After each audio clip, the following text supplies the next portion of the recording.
El survival horror ha evolucionado con los años. Videojuegos como Silent Hill 2 o Lone Survivor han entendido a la perfección el terror psicológico. Pero, ¿qué hace que un juego realmente nos aterre? Algunos dirán que la atmósfera o los enemigos. Darkwood entendió esto de una manera aterradora, épica y escalofriante. Pero, ¿qué hace Darkwood para llevar el miedo a otro nivel?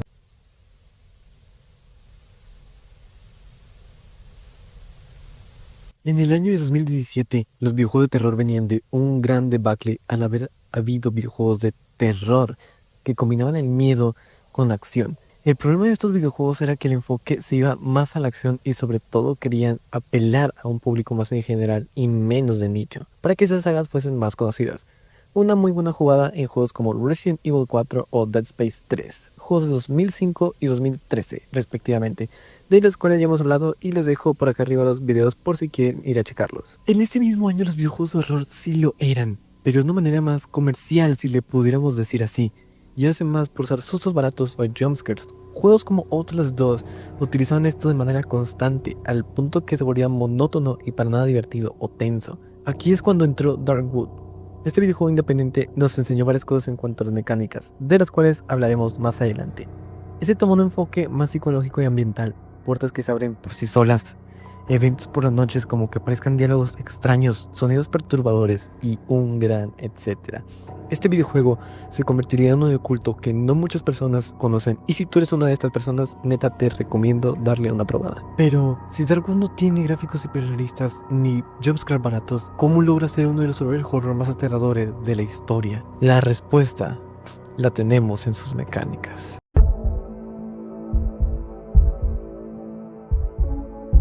Darkwood tiene un ciclo de día y noche, haciendo que el jugador cambie de estrategia dependiendo de la hora, siendo el día un momento perfecto para salir a conseguir recursos, seguir con la historia, encontrar más equipamiento y un gran etcétera. Pero cuando llega la noche, el jugador solo se preocupa por una cosa: sobrevivir.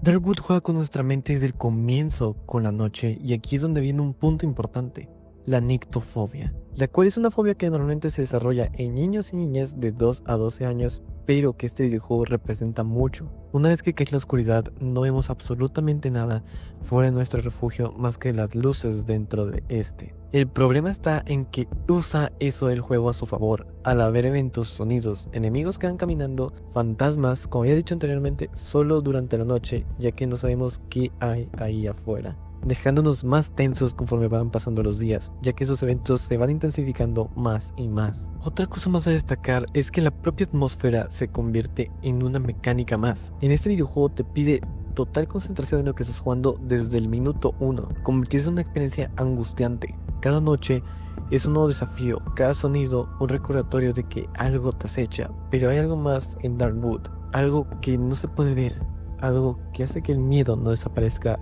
ni cuando sale el sol.